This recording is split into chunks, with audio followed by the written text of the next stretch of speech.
Good morning, Rabbi Isai. Lilui nishma simi merosirus bas Mordechai. From Yaakov Bienenstock. I'm a 6th grade Rebbe in Chicago, Irak Kodesh. And I also use a lot of visuals to teach my Talmidim, like you do in your shiur, although I go slower and more detailed, being that I'm teaching the 6th grade class. I do this every new Gemara with a PowerPoint to explain it. I saw some of your PowerPoints and images, and they are really very beautiful and eye-catching. Would I be able to get a copy of your PowerPoints on Perik HaKoines and on Perik HaChovel? Wow, they learn HaChovel in 6th grade? Sure, so I can integrate them with mine to help out my slideshows look even better. Listen, the slides are available to everybody. I don't even know how to get them. I think you just go on. No, the PowerPoint's not.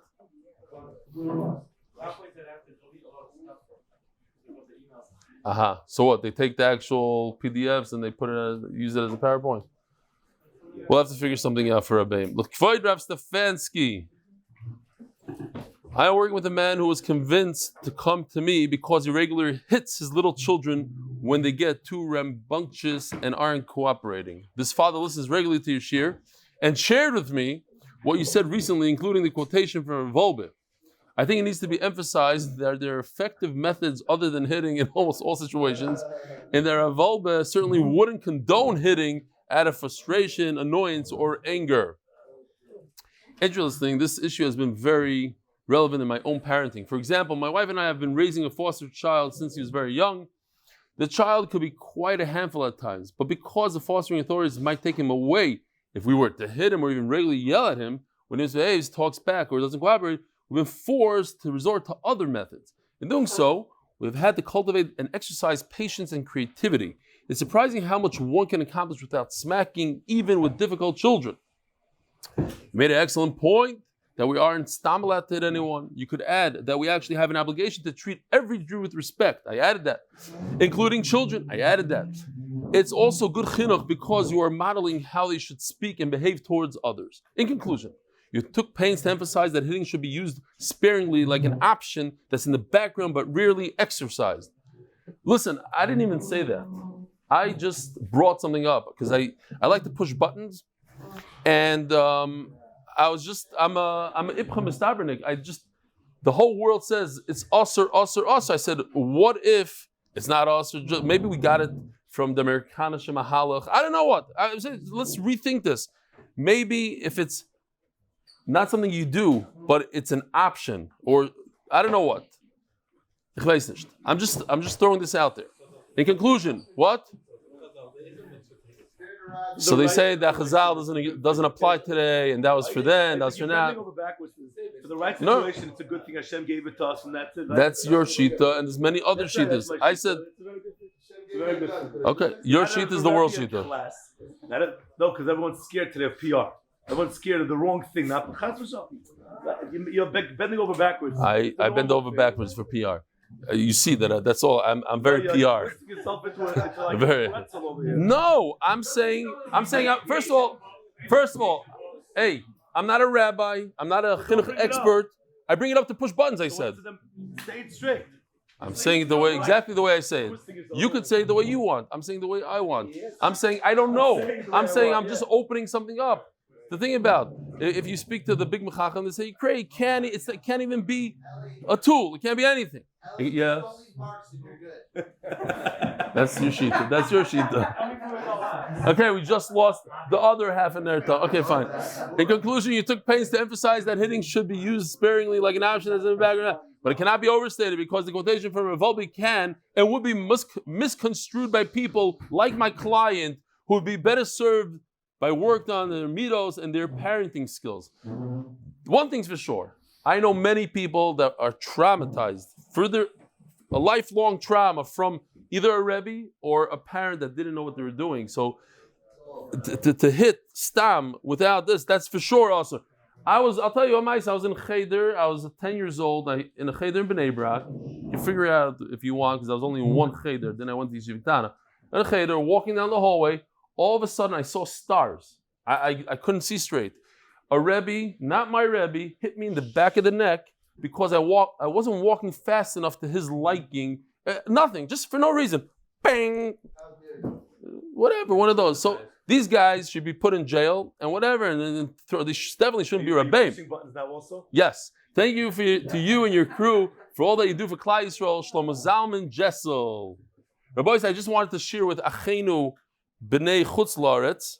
So I was doing what I was doing. I was preparing the daf yesterday, and there was a lot of alerts, red alerts. The rockets were coming in, and then we heard booms. Whoever heard it here in Bet Shemesh, you were able to hear a lot of booms.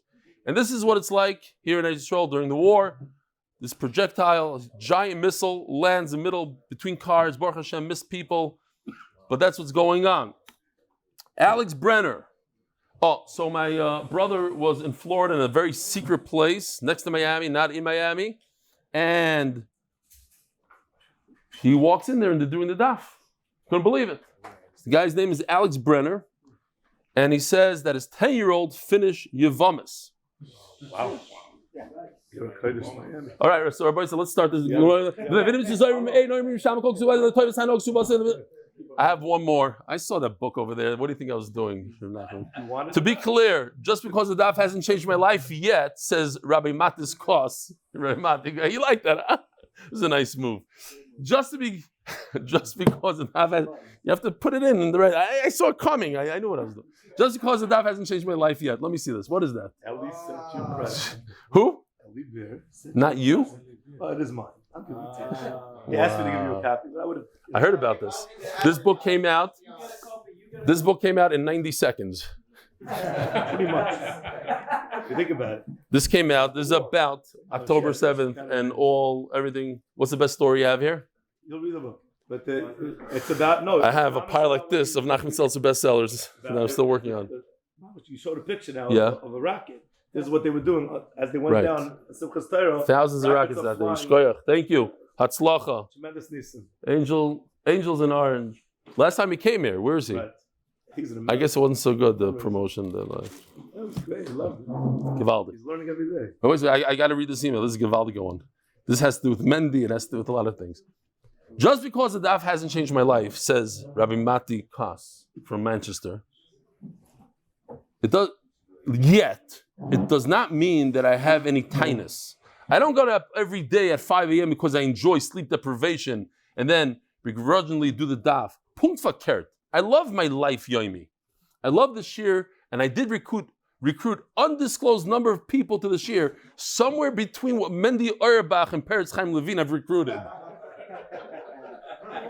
Gewaldig, huh? So what number is that? Let's see. I know Peretz Chaim Levine brought in 1,300 people. How much did you? Undisclosed. But it's somewhere in between there, says Mati. Like it. Because I think it's amazing and by far the best thing, far better than sliced bread. Looking forward to finishing shots together. P.S. Mrs. Kos is available for limited liability edus. Bahava Matis, Rabbi Mati Kos Ishkoyach. So I want to show, here's a guy, a chayal, learning on the bus, while other people over there may not be learning. I don't know what they're doing, but he's learning the daf because he's learning Baba Kama over there. You have to work out which one it is. Oh, I see him. No, he's hiding over there. He came all prepared. Gewaldig. Second one. Second one, of course. Yeah. Shalom Aleichem. Welcome back. What's his name? Who? This guy? Cohen. Rabbi Cohen. That's Avrami's father. Think I don't know? The Klal Yisroel is sponsored by Anonymous from Lakewood. Oh, I'm supposed to switch it. In zechus of Simi Mandelbaum's new chassan, Mazel Tov. Simi Mandelbaum's chassan. I forgot his name. Rafal something, and then a girl, Rina Dina from Miami. Simi Mandelbaum. The Masechta sponsor will come up with the names tomorrow. I left it at home. The Masechta, sponsored for the unity of Am Yisrael, unity, Achdus in Am Yisrael, Achva. The Paras HaChodesh, in memory of Binyomin Airley from Anonymous in Manchester, who joined the shiur at the beginning of Sotah. Paras HaChodesh, Shprintzy And Avrumie Gross, Nishmas, the yahrzeits of our fathers. Zalman, Yitzchak, Aiyzic, Zechariah, Avrohom, Binyomin Airley, ben Tzvi, Hirsch, הכהן, Zechariah, Avrohom. Paras HaChodesh, Nishmas, Zechariah, ben Moshe, and Eli Nishmas, Chaya bas Yosef. Paras HaChodesh, Ahron Fraiman, it should be zechus to Reb Eli for continued siyadta, dishmaya, and teaching Torah to Klal Yisroel. Paras HaYoim, may all bad decrees on Avrohom ben Rochel be removed and changed to good. Paras HaYoim, Shani Motti Belsky. Refuah Shlemer for Yehuda Aaron ben Rochel for successful surgery today and speedy recovery. And the art of them all, the anonymous for the zechus for an easy childbirth for his daughter and a healthy baby. Said that this you used to say Koil is sponsored for refuah. Tina Ik ben Malka, Baruch Hashem is doing well, and I believe the bris is today. Question: if a wife beats up her husband and causes monetary damage, can, in honor of the engagement of Chaim Mandelbaum to Sarah Dina Stein, that's the one, Chaim Mandelbaum to Sarah Dina Stein. What did I say? Rina Dina. I was close. I got one name. It's unbelievable for me. So,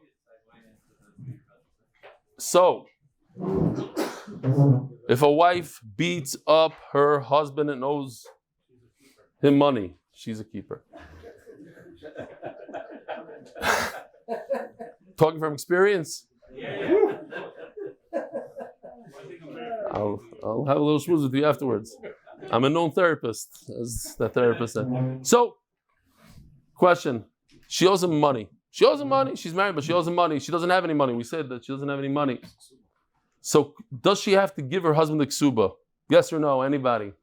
Does she take the ksuba that she has and tells the husband, you know what? Just take off whatever I owe you. Take off from the ksuba. No. I owe you $100. Take it off the ksuba. Yes. You say no. Why not? You have a reason, or you stop? I'm guessing. Oh, she's not allowed to be without a ksuba. Good taina. Very good. Machloikis. That's also a very good question. All these things are in today's Gemara. So we're holding by this sugi right over here. Huh? Oh, what if she doesn't have? Yeah, that's all good stuff. What are you saying? So in Barzil, Nechsimulug, Mamish, the Olam is touching everybody. The Olam is holding. Baruch Hashem. We're holding the sugya where who is in charge of this property? Who could sell this property? The guy on the right, the guy with the white beard, he is in charge of all the income, the produce, he gets the fruit. The guy on the left, the son, he's on the title of the property. Who's considered the balabais? According to Rabbi Yochanan, the one with the fruit. According to Rish Lakish, the balabais is the one that's on the title. Even though he doesn't do anything, he can't do anything. He doesn't make a dime off this property. Kiyan Paris, lav kiyan aguf. Just because you have control of the fruit, the father, he doesn't control the property. And therefore we said, according to Rish Lakish, the person that's on the title is entitled to sell the property. So we had a mother who wanted to give her property to her son, a true story, and she was married to her baba. She didn't want it to go to her husband, so she gave it over to her son while she was alive. Is that okay? The Gemara said yes. It goes to the son. Why? Because we pass it like Rish Lakish that she's in charge. You're right, the husband has all the fruit. It's nichse milug. Nichse milug means property that comes in before the marriage. The husband takes control of it. He takes all profits. Any loss to the value of the property, any gain to the value of the property goes to the wife afterwards. He's not responsible for any value changes. And therefore, according to Rish Lakish, she's in charge. Why? Because she's on the title of the property. She's entitled to give it to her son. What about, we had a Mishnah that a father wanted to give, in his lifetime, he wanted to give a property to his son. Is that the same thing as our sugya? So says the Gemara, Ella, 4 lines from the bottom. Shmuel says, no, it's very different. When a wife gives over property or tries to sell property, it's different than when a father gives it to his son. Says the Gemara, what's the difference? Mishum takana susha. Perhaps indeed, the one who's in charge is like Rish Lakish. We pass him like Rish Lakish that the one that has the title to the property, he's in charge. And therefore, theoretically, the wife should be able to give the property to her son. But there's something called Takana Susha. When Sanhedrin Agadol, they were on the move, they're going from place to place. One of the places they stopped was Usha. There, they instituted Takana, that they were very concerned about Shalom Bayis, like they should be, and we all are. With all the jokes and everything, we're into Shalom Bayis. Chacham said, listen, we don't want fights here. A married woman, her husband is benefiting, he's doing well, he's making all this income from this nursing home.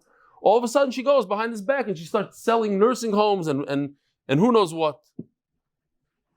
No, it doesn't work. Yes, she's the owner. And yes, theoretically it should work. They made a takana. It doesn't work. Why? We know the outcome. We know they show up at the end in court and there's a divorce. Forget it. No selling anything. There's a special takana that she shouldn't do it. Yeah, 2 lines from the bottom. In Usha they said, if she sells, we stop the sale. The Mesa, and she dies. Okay? It doesn't go to the buyer. Omar Ravidi Barovan, Afanan Nami Tanira, Meidimano Bishploini, Shigiris Shishtoy, Venasing Subasa. Interesting case. This is the case right over here. Back to Lit and Lachluchis. It goes back to the husband. Yeah, but it means nothing. Yeah, it means nothing because at the end of the day, he uses it. No. The opposite. I don't think so. No. The whole point, the whole sugi yesterday was saying that it only is chal when she dies. It shouldn't be chal right away, unless you see otherwise. Al-Kaban, we have a story here, very interesting story. Adam come and say that the guy divorced his wife. Check it out. It goes like this: divorced his wife. Not only that, he gave her the 200 zuz that it says in the ksuba. And what's the story? There was a get, and he paid it off. She serves him. She just served him breakfast. In other words, they're completely married. There's never a divorce.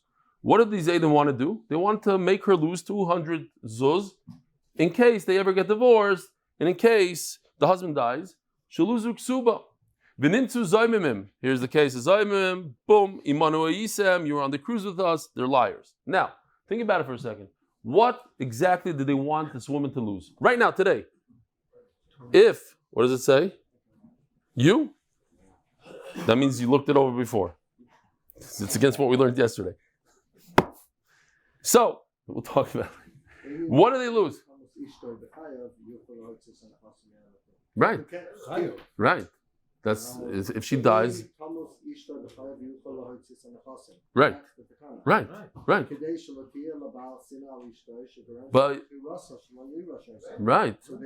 But what happened beforehand? That's what I want to know. What happened before, up until that point? Until she dies.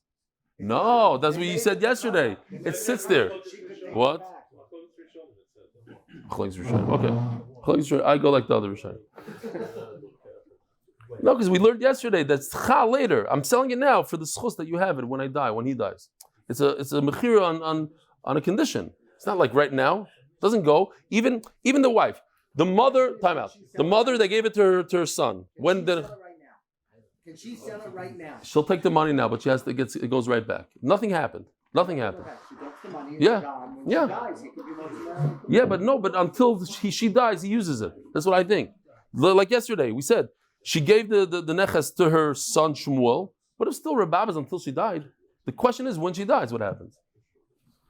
We'll have to look it up. Okay. Anyway, so what? Think about it. Yeah, Noam, concentrate here for a second. You go back to that later. When these liars said that she was paid a ksuba and she's happily married right now, what exactly did they want her to lose? It's not 200 because she's not divorced. If she was divorced, then they wanted her to lose 200. She has a very good marriage. Her husband is very healthy. He's going to live for another 50 years. What is the problem? How much do they want her to lose? So that is called Toivas Hana. It's a very minimal amount. And how do we figure that out? Says the Gemara, how much is that worth on the market today? How much could a person sell a ksuba when they're happily married and everybody's healthy? You don't pay the whole thing. So whatever, there's a certain amount. How does it work?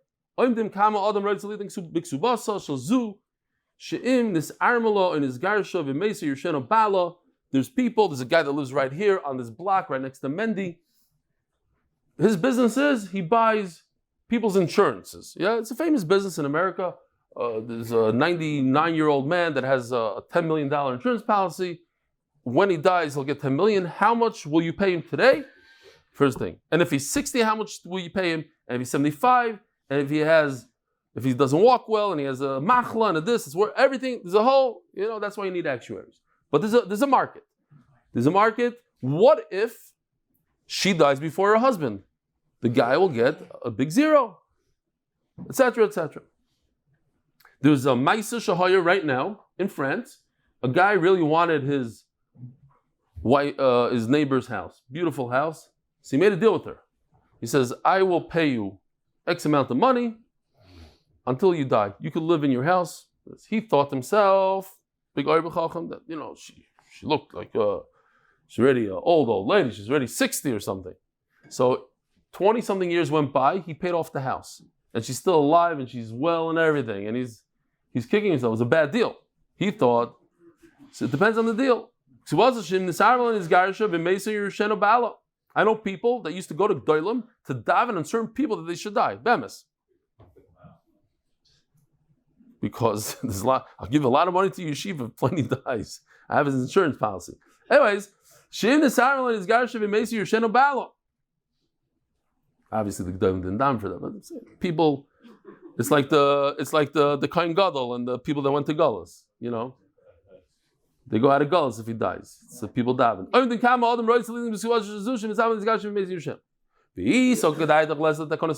And if we say that a woman is in charge of the property, she can do whatever she wants. We just said, here, let's read it again. Period. That if she becomes a widow or a divorcee, she gets the money. But if she dies first, the guy that bought the ksuba gets a big zero. Why? Because the husband gets everything. As the Gemara, why does the husband get everything? If she's entitled to sell whatever she wants, it's hers. She should sell the nichsei tzoim barzel. So here goes. Rabbi said, let's do a little. It's kedai to know this. There's something called nichsei milug. That's what we were talking about up until now. What is that? Nichsei milug, as we discussed, a woman comes into the marriage with a nursing home. This is lachluchas. We'll introduce her in a second. The nursing home is worth $1 million when they start off the marriage, and the husband keeps on getting profits. Then the nursing home goes down in value at the time of the husband's death. So the woman, unfortunately, she gets $600,000. Shani Yisrael, the husband is not responsible for anything. Nichsei milug, regular stuff that she has that she brought into the marriage. Nichsei tzoim barzel is strong like metal sheep. Here, metal sheep.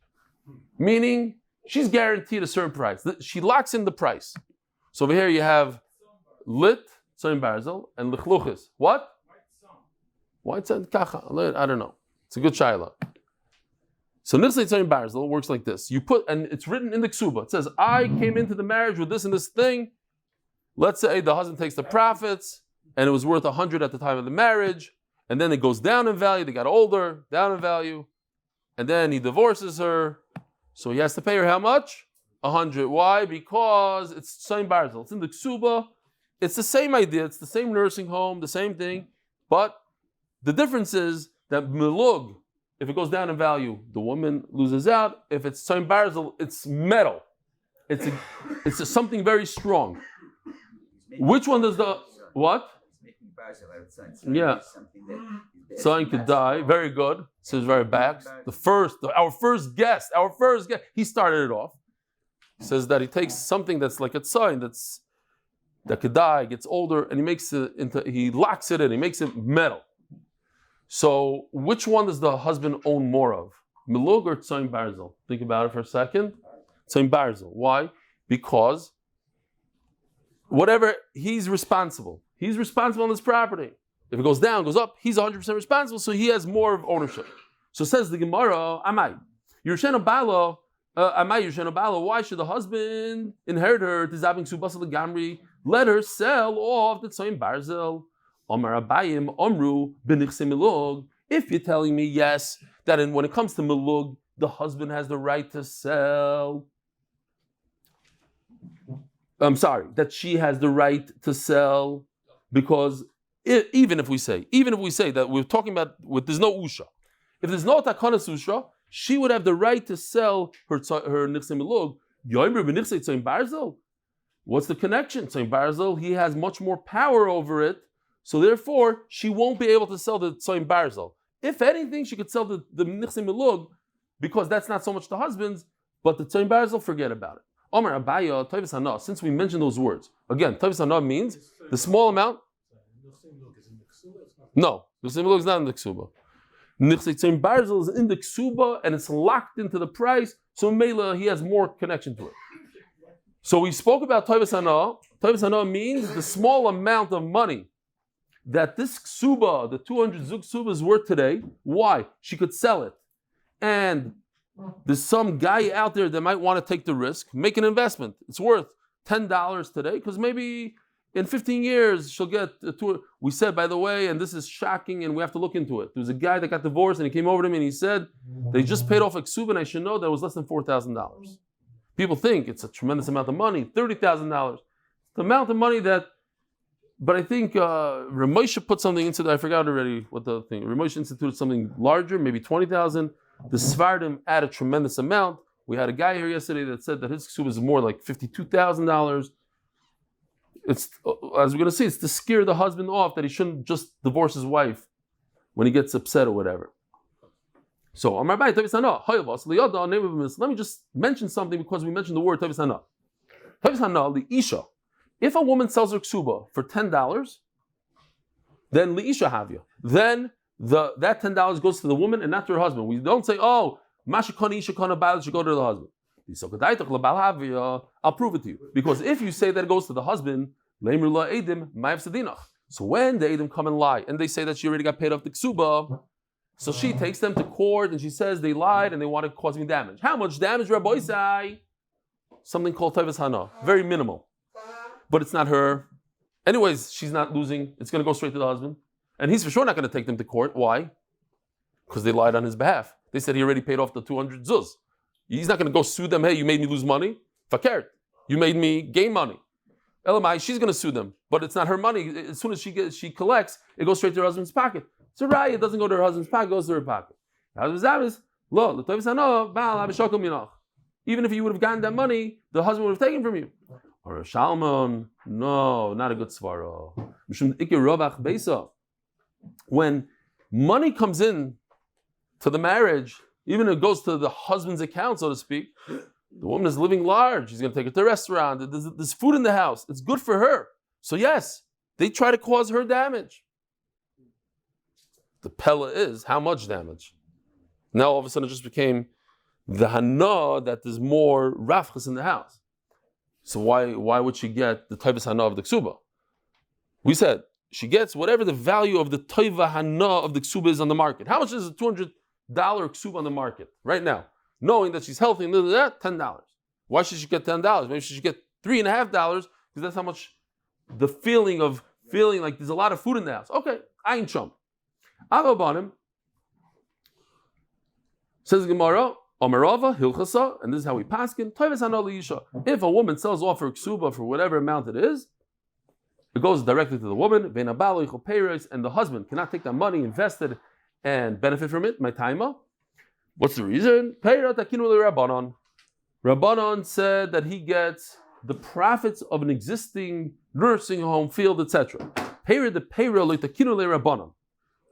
Explains Taisus on the spot. Peri doesn't mean that if a cow had a baby and that baby had a baby, etc., if money came in from a nursing home and he bought another nursing home, that he doesn't get that. That's peri the peri.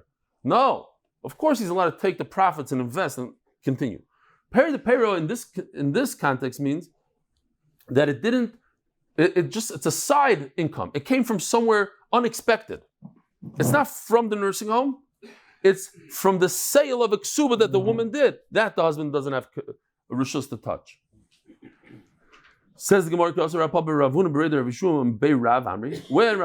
and Rav Huna came from Rav's yeshiva, they said, Tanina, we learned in our Mishnah, what do we learn in our Mishnah? If you go back to Peches Amud Aleph, all the way in the bottom, it says, if you see a cher or a woman, evet, when they damage you, they don't have to pay, and when you damage them, you do have to pay. So, what does that have to do with our sugya? And then we went into this whole story. It says, a story that the mother gave her son a property when her husband was alive, and we went into a whole amud here. Could she do it not? King of Paris, King of Guf. And what does that have to do with us, with our Mishnah? It has to do because of this takana susha. At the end of the sugya, we said that there's something called takana susha, that even though typically a woman should be in charge of her field, of her real estate that she brought into the marriage, but Usha said you shouldn't. She shouldn't sell it. So now the Gemara goes back. So what does this have to do with us? And this is what Reb Dava was saying, and you guys were chavin to all this stuff, that if you say that a woman is completely in charge of her nursing home that she brought into the marriage, less of the takana susha, we don't care about Usha, there is no Usha, and the woman is the owner. So now that the woman, a woman had a car accident. It never happens, it's just a theoretical thing, yeah? If a woman would have a car accident, I'm still in trauma. I drove with my wife to Yerushalayim. I made her drive. I usually drive, but I had to give the shiur at night. So I said, let me prepare a little bit. Big. Were you able to prepare? I was able to prepare, but I wasn't able to give the shiur. I had such a headache. It wasn't. No, and I feel what she feels. She every time she gets out of the car, she says she's nauseous, and it's not. I think if you're not watching the road or whatever, it's like the stop and go and the turning. This. She made a short stop, so I thought it was on the highway. She's like almost stopped completely. And I looked. There was a car, but you needed a binoculars to see it. Like, what are you stopping? What's going on here? It's over there. It's like, shh, don't. You're such a what do they call driver? Backseat driver. It's like, okay, but my head was at the dashboard. Okay, fine. Maisa didn't happen, but whatever. You know what I'm talking about. Come on.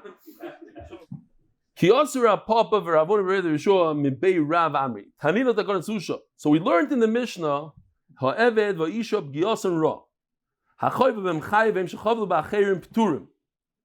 so you have a woman who caused damage, she was in an accident. It's a theoretical thing. Women will never get into an accident. But over here it's theoretical. Lu Yitzur, a woman got into an accident. Yeah? So she doesn't have to pay. Why not? She doesn't have money. But the question is, why not? Let her take the ksuba. She has a ksuba. Let her take the ksuba and pay with the ksuba. So what do you see? If you hold that she's the balabas on the property, let her take this property and she should give it to her. Says Gemara Tameh, what? She should sell the ksuba and pay with it. Sell the ksuba, right. Okay, and what about you? You say there is a takana susha. So she cannot sell the nichsem belug. So don't sell the nichsem belug. Just sell the small amount that somebody would pay in case the husband dies first. Hello. So we have to say that even according to you, that say that there is a takanas usha, the lesla, she pasha doesn't have nichsem belug, so there's nothing to give. So even if we don't hold up, you that hold of takanas usha, you have to say that there's no nichsem belug. So I'm also going to say the same. I'm going to use your answer as well, that there's no nichsem belug, and therefore there's nothing to give the woman. Says the Gemara, v'tezabim b'ksubasa. Okay, so there's two stages here. There's the nichsim malug, and there's the ksuba itself. There's value in the ksuba. How much is the ksuba worth? Ksuba is 200. Let her sell the ksuba without the malug. Says Gemara, oh, so that's what you were saying. The Rochel was saying this. That what? If she sells the ksuba, Hamani Remeri, the Amar also Leila Adam, she yashes ishto afilu sho achas beloy ksuba. There's the Isser. How could she sell the ksuba? If she sells the ksuba, then she doesn't have a ksuba. Yeah, I'm going to see that in a second. Very good. That's exactly what the Gemara is going to say. Also, there's an Isser to stay married even for one moment without a ksuba. I myself, right after my chasana, the night of my chasana, realized we don't have the ksuba. It turned out that my mother-in-law put it somewhere and they threw it in the garbage. We couldn't find it. It was lost. So I had to call up a Rav. What do? I don't want to start off the marriage on the left foot. So he said there's something called the shtar irkasa, and we wrote down a certain language and had people sign it, and that's what we have. Menachem Mendel Fencer told me, a Maisa, there's a person that they just wrote an article about him in Shpach magazine, I think the Hebrew one. They called him the Reb Chaim Kanievsky of the Hasidim. He knows Kol HaTorah Kula. His name is Reb Yankel Greenwald. So Reb Menachem Mendel's Fencer's father is learning this marriage at 2 a.m. And a guy walks in, he says, I have a big problem, Rav. I just noticed that my ksuba is eaten by worms. What do I do? It's Shabbos, Friday night. So he says, I don't know, let's go to Reb Yankel. So they go to Reb Yankel, they knock on his door, he's up. And they say, what's the halach and this and this? He brings out sfar and this, that for 2 hours. So at 4 a.m, Rabbi Fencer asks Rabbi Greenwald, Nusa, what's the halacha? So he looks and he says, what? This is a mice, like it's a mice shahaya, like you need a psak for now? I didn't have. I thought you came to talk and learning. At 2 a.m, you came to talk and learning. Anyway, there's a halacha that you're not allowed to be. There's many, many stories. What? No, they're going to Sfarim, and he says this. He says, yeah, of course that's okay. Go back. In that case, it was okay. Fine. What? Yeah, in the war. So you write a shtar ikasod. So yeah, what do? A big problem. What's the reason? But this is a question. Nachamo. That's what he was asking. The whole point is that what time in Mike they should take Kalbein of Leitzia. The whole point is that you shouldn't write a ksuba. That you have to have a ksuba to pay 200. It should be harder for him to divorce her. But in this case, it'll be a deterrent. He won't divorce her. Why? The megarish law also handled this avenue. What are you telling me?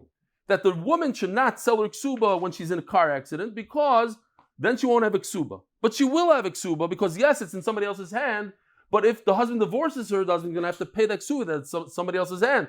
So you have the same deterrence. Says Gemara, the reason why she can't sell the ksuba is because she's only selling words. At the end of the day, words, you can't sell words. Ask the Gemara, that doesn't make sense. Why? There are people out there that will buy these words, whatever you want to say, okay, it's a Tavis Hana, but people, it has value in the market. Another pshat. This is very interesting that if you sell a shtar chayv, you could go back and forgive the shtar. So if this woman would sell her ksuba, listen what she could do.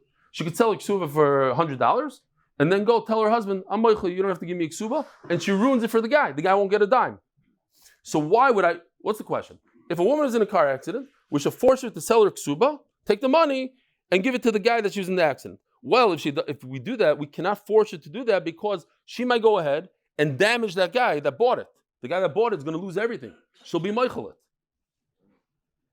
Taisus asks the question, how could she be moichel it? She'll be without a ksuba. So Taisus says, she'll write another ksuba.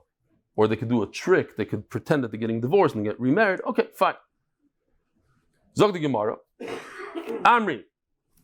But Zabuni Zabin v'titin lei. But let her give it to the guy that she hit in the car accident. Don't sell it on the market. Give it directly to the guy that she hit in the car accident. At least, instead of getting zero, at least he'll get a document that says that if she ever gets divorced, or if her husband dies first, he'll get some money. One day he'll get paid.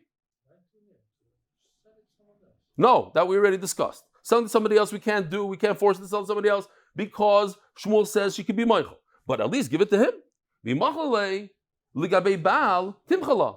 And if she is Michael, let her be Michael.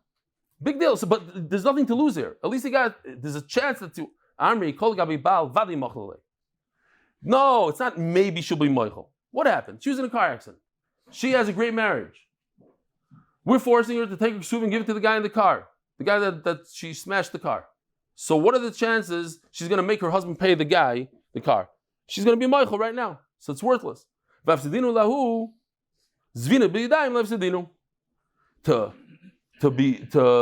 cause such a loss, we're not going to do with our hands. Sorry. Sell directly to the guy. And the toivus hana over here, there's no loss. Says the Gemara, anyway, she's not giving him anything. Says the Gemara, hold on, we got to go back because that was a mistake. Amri,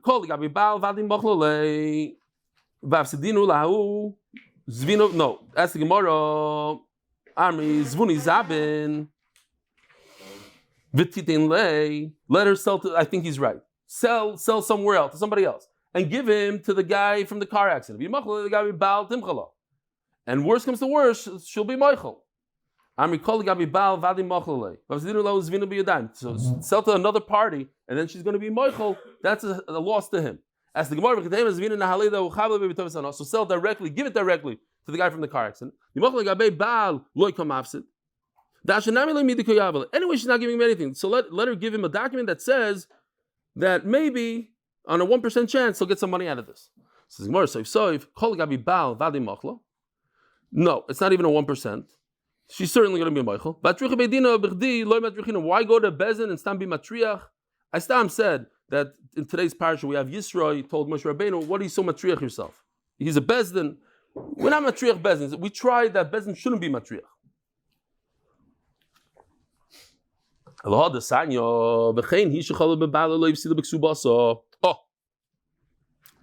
so we have this. This is Gevaldik. I don't know if we have sound there.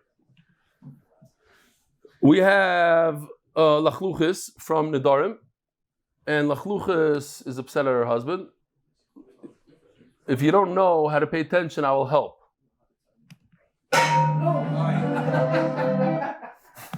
Look at his head, it's flat.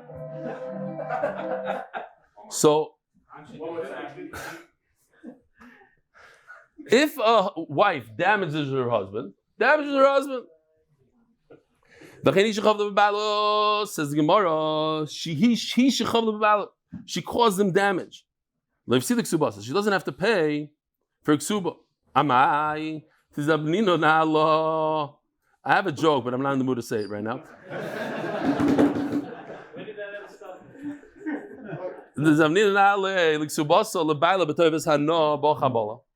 Let her sell the ksuba to her husband. She owes him money. She damaged him. His head is knocked in. The machlo like you say this. So worst comes to worst, she'll be machlo her husband, and the husband won't get anything. But at the end of the day, she gave him something now. So Gemara Vadi Remeir. That can't go. Why? Because Remeir says, it's also not to be with ksuba. By her giving the husband the ksuba, she doesn't have ksuba. So the Vilna Gaon says a very interesting thing. He says, we know in every Shabbat brachas you hear this 16 times, Ish v'isha, zechus, shchina shrui b'neiim, the yud and the hey. So says the Vilna Gaon, but what's the continuation of the yud k vav k? Vav and a hey. So the word ksuba, there's a vav and a hey in it. It's a ksav, vav hey. It's not ksiva. It's not the word. It's not ksiva. Ksuba. What does ksuba mean? Think about it. What does the word ksuba mean? It comes from So it's a continuation. Yud K Vav K. And if you don't have a ksuba, so then you're taking out HaKadosh Baruch Hu's name from the whole inyan. Now, it happens to be that Yud and Hey is part of the words of Gashmias. Like Achila has a Yud Hey, Sheina, Shtiya, and Ruchnias has Vav Hey, Torah, Avoida, Mitzvah has Vav Hey, Avoida has Vav Hey, Torah has Vav Hey. So a marriage has to have the combination of Gashmias and Ruchnias. And if you take out the Vav Hey, the Ruchnias, so you're left with Gashmias, and that's not a good marriage. Also, you have to have both in the marriage. You have a ksuba, so that shouldn't be easy for a man to divorce his wife. A guy comes to Ravad Yosef to get divorced, and he's fuming. So Ravad Yosef looks at him, this and that, tries to calm down, nothing. So he wrote a get that had a psul in it. And they realized after an hour of writing that it's puzzle. So they said, okay, we got to do it again. And in fact, they did it again, and then it was also puzzle. He said, just come back tomorrow. And the guy never came back. Maybe went to another bezdin or something. Point is, calm the guy down, let it, think about it. But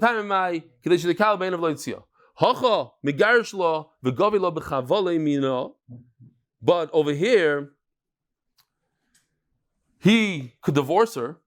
The reason why she doesn't give him the ksuba, he could divorce her. So if he wants to, he divorces her. If he divorces her, he'll take the money. So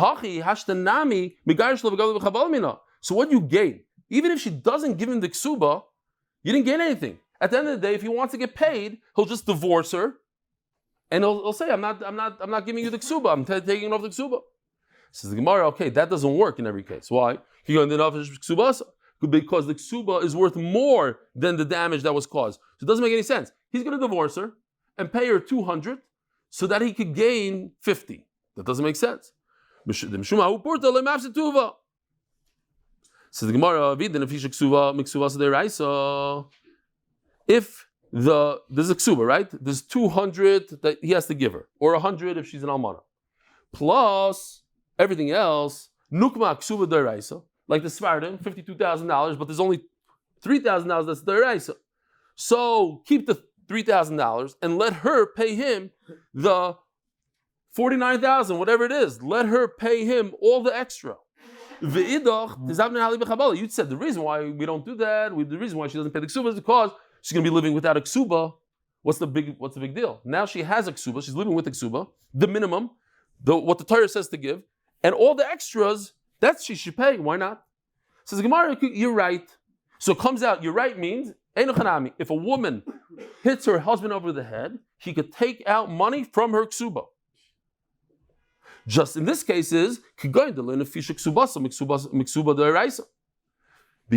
over here, this ksuba is exactly the same.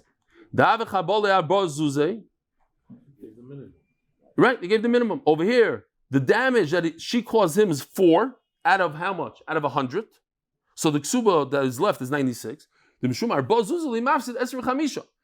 to lose, give 100 to his wife so that he can get 4 back in return. That makes 0 sense. It's a terrible business deal. Reminds me of the famous story of the Chavetz Chaim. It's kedai to say that the Chavetz Chaim said that there was a guy in shul who was very upset that when they came around with the tabak, shmek tabak, he didn't get.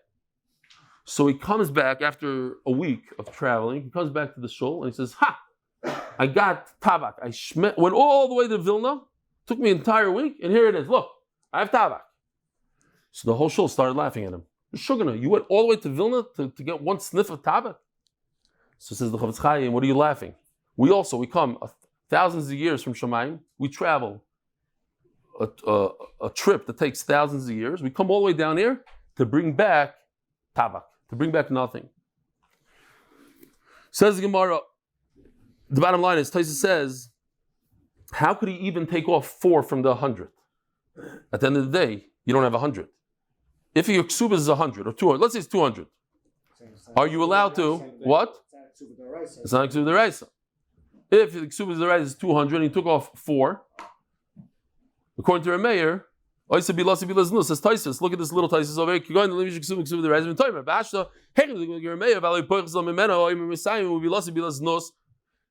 I just want you to see this teres. I think it's very interesting. Kedai to remember.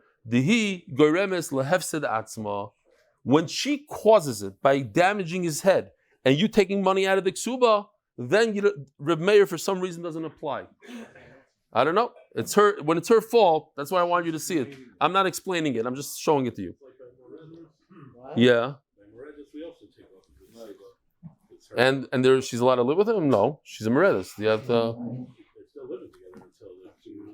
Meredith, you can't live. I thought. The mayor phrased it on him, not as a star of a married couple. Yeah. No, and now he took off from the ksuba. Yeah, but he might divorce her easily. What's the whole reason? He might divorce her easily. Anyways, here's the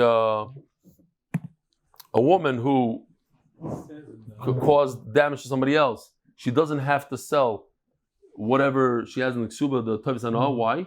As we said, she's going to be meichel. But if she has nichsim milug, then she does have to sell on condition that the husband dies first or he'll divorce her first. We also have here, where's the, sorry, not this one, this one. Now, if a woman caused damage to her husband, if there's more tesefes ksuba, then she has to give to her husband. If there's no tesefes ksuba, but listen to this. This is very important. If there's extra to the ksuba, she has to give the tesefes. If there's no tesefes ksuba, just for this is worth it. If there's no tesefes ksuba, and her damage that she caused to the husband by knocking him with a frying pan on the head is more than the ksuba, she has to give it to her husband because he could divorce her and take the ksuba anyways. There's no deterrent here by having a ksuba, so pay the ksuba. But if it's not, then if it's not more than the ksuba, then she doesn't have to give. Says the Gemara. We have 10 more minutes. Let's just go. Ask the Gemara.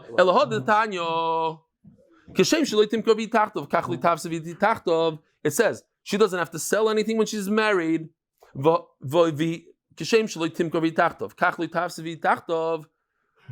it comes out that there is a case, we just established that there's a case that a woman does have to sell her ksuba. You don't say loy tafsid vitachtov, she doesn't have to sell her ksuba. How? Anything above and beyond the minimum, she has to give her husband. So what are you telling me that she's not going to lose? There is a new concept that we didn't have in a very long time called banim dichrin. If a woman dies and her husband is married to another woman, she's very concerned that her kids are not going to get her ksuba. Now, you would think that she doesn't deserve the ksuba. Why? Because she died before her husband. And who inherits her? Her husband. Her husband will take everything. Everything that's in the ksuba, the tzim barzel, everything he inherits. But there's a new concept called ksuba's banim dichrin that when he dies, her children get everything back. Her entire ksuba. Let's say there's $1 million in the ksuba. And to the second wife that he married, he only put $100 in the ksuba. So her children get $1 million. The second wife's children get $100, and whatever's left, they split. But at least her children get everything that was in her ksuba. Oh, Bachiktani, listen to this. And this is mamish unbelievable. What if she sells her ksuba to somebody else? See the ksuba as banim dichrin. She didn't lose the ksuba of the banim dichrin. My time, in other words, zuzu dansu. She was forced. We have to understand the svara. She was forced to sell it. So even after the sale, she sold it 100%. Her kids still get it. My time was zuzu dansu. She did it over a oinus of money. Should we do 2 more minutes? 2 more minutes. So Rabbi, say, think about this for a second. A woman comes into a marriage with a slave. She's blessed. She has a slave. And the halach is that if the master of the slave knocks out a tooth, the slave goes free. Who's the master of the slave now? She comes into the marriage. She owns the guf, like a karka. She owns the guf. But who gets all the benefit from the slave? The husband. So if the husband knocks out the tooth, or the wife knocks out the tooth, when does the slave go out? If you say that kinyan pairs lavke kinyan guf, then the husband has nothing. How do we paskin? Kinyan pairs lavke kinyan guf. So the husband knocking out the tooth, nothing. So what if the wife knocks out the tooth? Does he go out? Says the Gemara, it does go out because she's the owner. Not the husband, that makes a lot of sense. This doesn't make sense. Why not the wife? If she knocks out his tooth, he should go out. Savru the kule alma kikin pairs lav kikin and guftami. We pass like Rish Lakish. She's the owner. My lab bakamifli. But here's the machlokes. The man domer liisha less than the konasusha, cause the woman is 100% in control. There's no usha yet, or no usha at all. Uman domer loy liish v'loy liisha. It's like the konasusha. Yes, the woman is 100% in control of the slave, but usha came along and said that it doesn't work. She can't do it, and therefore the slave doesn't go out. Says Gemara loy the kulam is the konasusha. Everybody holds that right now she's not in control. The first bride is talking about before they instituted this, and she was 100% in control. Knocks out his tooth, he goes free. When they said that she's not in control, so if she knocks out his tooth, he doesn't go out free. Rabbi Sai, have a wonderful day. Shir lamalo,